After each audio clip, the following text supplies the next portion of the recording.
Hello guys, Colonel Ninny here. It has been said that there are two kinds of aircraft, fighters and targets. And as a fighter, I'm in total control over this target. And at this stage, there's literally nothing that this pilot can do to survive short of bailing out. So let's look at why he is in this unenviable position. On this multiplayer server, he is acting by himself and flying alone. With no fighter support, he is literally a sitting duck. Quack, quack. I think there's a huge learning curve when players graduate from single player to multiplayer, with an expectation that dogfights are this furball in the sky which is a complete free-for-all. Servers like Beloga do a great job of offering you this type of frenetic fighting. Here you can spawn in the air close to the action, fly frantically for a couple of minutes before you die in a hail of bullets and a ball of fire, before respawning and doing it all over again. But don't get me wrong, it can be a lot of fun. In reality, these types of engagements are to be avoided at all costs. And typically you're fighting without backup or communication with teammates. Hey, what the hell? Leave my kill alone, you bastard. Instead of fighting individually, you should be protecting my 6. No matter how good you think you are, working by yourself in this environment is detrimental to your health and your team's score. It's time to stop sitting there playing with yourself and get with the program. Each server will have its own TeamSpeak or Discord or other form of team communication. Get on it and talk to people. Like most new players, I'm just jumping in solo. I don't really have a plan here other than to try and bomb something. Although there's another guy just ahead of me, I'm not in communication with him, so I'm just following him to where the action is. Although the intent is to provide mutual support, he may not even know I exist.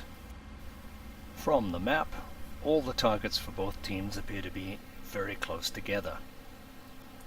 This is a normal mode server where you usually have the icons which help you to identify the targets. Up ahead you can see the telltale tracer fire coming up from the anti-aircraft. I highly recommend you fly on the normal servers until you understand the mechanics of how the multiplayer system works. Without the benefit of team communication, I'm just going to have to figure out how to get in there and drop my bombs and get out without being seen. The closest target is the artillery. So before I dive in, where's my 109 friend? That's good, he's busy engaging a fighter.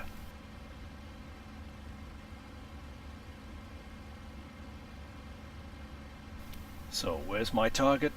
There it is. So a final quick check for enemy aircraft, and the only one is the red arrow off my wingtip, which is being engaged by my 109. So I'm free to engage.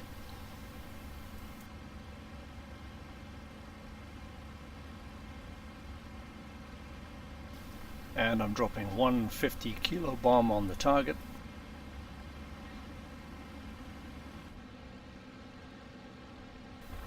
It's very close, but not a score. So I'll come around and try again. But wait, look behind me, there's a Peshka. So even though I still have 3 bombs, I can still outmaneuver this guy, and it doesn't look like he has any fighter protection. So I'm going to come back and attack him. And wait, there's another arrow, an aircraft off to my left. My hope, of course, is that my other 109 will take care of him. But we can always hope.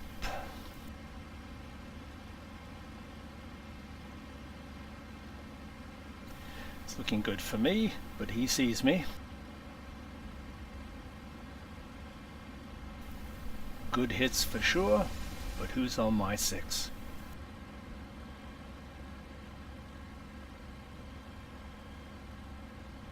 Ah, just as I thought. I should jettison my bombs, but if I had a wingman... and he makes a classic mistake of overshooting me.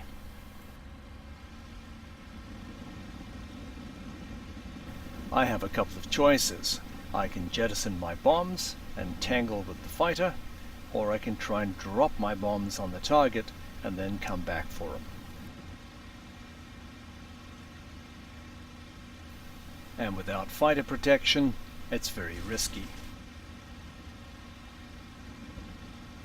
But my resume says I love a challenge, so bombs away. I don't care if I hit the target or not, but I do care about what he's doing and what I need to do next. The beauty of flying with the icons on is that you know exactly how far away he is. He is 710 meters away from me. Typically his gun convergence range would be about 250 meters. I don't anticipate him opening fire until he closes the range.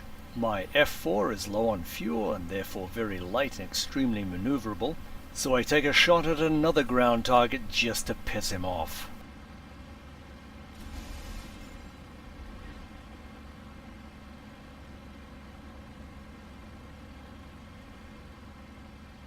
Okay, buddy, let's tango. But what's missing here, guys? Blue arrows. Yeah, I'm on my own again. In normal mode with the icons on, I can look at the map and see where the nearest friendly aircraft are. It's also important for me to confirm where I am in relation to our front lines and where my nearest friendly airfield is. If possible, I will attempt to draw the enemy fighter towards the airfield, further away from his safety and closer for mine. And just by sheer luck, there's one of my guys.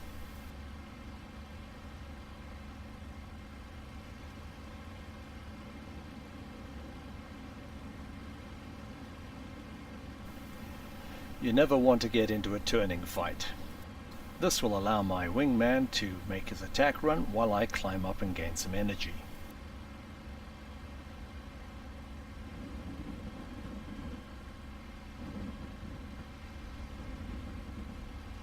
But now there are two enemies and two of us.